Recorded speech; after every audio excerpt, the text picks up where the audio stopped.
Indian നിയമങ്ങളിൽ നിങ്ങൾക്ക് വിശ്വാസമുണ്ടോ എന്ന് ഒരു സാധാരണപ്പെട്ട ഭാരതീയനോട് ചോദിച്ചു കഴിഞ്ഞാൽ അവൻ പറയും, അതെ, എനിക്ക് വലിയ വിശ്വാസമുണ്ട്, നമ്മളെ നിയമങ്ങൾ നല്ലതാണെന്നൊക്കെ അവർ പറയും.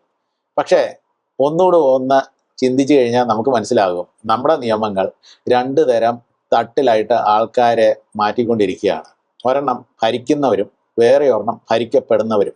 ഭരിക്കുന്നവർക്ക് വേണ്ടി ഇതേ നിയമം അഡ്വാൻറ്റേജസ് ആയിട്ട് മാറിക്കൊണ്ടിരിക്കുമ്പോൾ, ഭരിക്കപ്പെടുന്നവർക്ക് വേണ്ടി ഈ നിയമം അവരുടെ മറ്റുള്ളവരുടെ അഡ്വാൻറ്റേജിനെ പേയപ്പ് ചെയ്യാനുള്ള ഒരു സിസ്റ്റമായിട്ട് മാറ്റിക്കൊണ്ടിരിക്കുകയാണ്. അത് നിങ്ങൾക്ക് അറിയുന്നുണ്ടോ?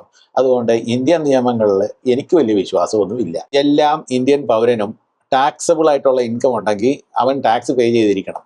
പക്ഷെ നിങ്ങൾക്കറിയാവോ, പൊളിറ്റിക്കൽ പാർട്ടിക്കുള്ള കോൺട്രിബ്യൂഷൻ ടാക്സ് ഫ്രീ ആണ്. അതെന്താണ് പരിപാടി നടത്തുന്നതെന്നറിയാവോ? ഇന്ത്യയിൽ 1,000 പൊളിറ്റിക്കൽ പാർട്ടീസ് ഉണ്ട്. അതൊക്കെ ഇലക്ഷൻ ജയിക്കുവാനായിട്ട് വെച്ചിരിക്കുന്ന പാർട്ടീസ് അല്ല. അവർ ഇൻകം ടാക്സിനെ വെട്ടിക്കുവാനുള്ള പാർട്ടീസാണ്. അവരെന്ത് ചെയ്യും? ഒരു പുതിയ പൊളിറ്റിക്കൽ പാർട്ടി അങ്ങ് തുടങ്ങും. എന്നിട്ട് എൻ്റെ കയ്യിലുള്ള അധികമായിട്ടുള്ള ടാക്സബിൾ ഇൻകം അത് ഈ പൊളിറ്റിക്കൽ പാർട്ടിക്ക് ഡൊണേഷൻ ആയിട്ട് അങ്ങ് കൊടുത്തിട്ട് അവിടുന്ന് അങ്ങ് കൈ ഒഴിഞ്ഞു മാറും. പക്ഷേ ഈ പൊളിറ്റിക്കൽ പാർട്ടി എന്താണാവോ ചെയ്യുന്നത്? ഇത് ഇലക്ഷൻ എക്സ്പെൻസസും അല്ലെ പൊളിറ്റിക്കൽ പാർട്ടി എക്സ്പെൻസസും ആണെന്ന് പറഞ്ഞിട്ട് കറക്കി തിരിച്ച് എൻ്റെ വീട്ടിലോട്ട് തന്നെയാണ് അടിച്ചു വിടുന്നത്. അതിൻ്റെ കൂട്ടത്തിൽ അവന് ചെറിയൊരു കമ്മീഷൻ അങ്ങ് കിട്ടുമെന്നേ ഉള്ളൂ. അതാണ് ആ മുകളിൽ നിന്നോട്ട് താഴോട്ടുള്ള സകല പൊളിറ്റിക്കൽ പാർട്ടീസും നടത്തിക്കൊണ്ടിരിക്കുന്നത്. ഈ പൊളിറ്റിക്കൽ പാർട്ടീസ് ആരാണ്? നമ്മളെ ഭരിക്കുന്നവരാണ്. അവരല്ലേ ഇലക്ടോറൽ ബോണ്ട്സ് എന്ന് പറഞ്ഞ സാധനം കൊണ്ടുവന്നിട്ട് അത് ഞങ്ങൾ ചോദിക്കത്ത് പോലും ഇല്ല എന്നുള്ള രീതിയിൽ ഒരു സ്കാം നടത്തിക്കൊണ്ടിരുന്നത്. അത് പിടിക്കപ്പെട്ട് കഴിഞ്ഞപ്പോഴത്തേക്ക് നാണം കേട്ട് തലേ മുണ്ട് കിട്ടുകൊണ്ട് ഓടിയെന്നുള്ള കാര്യം ശരിയാണ്.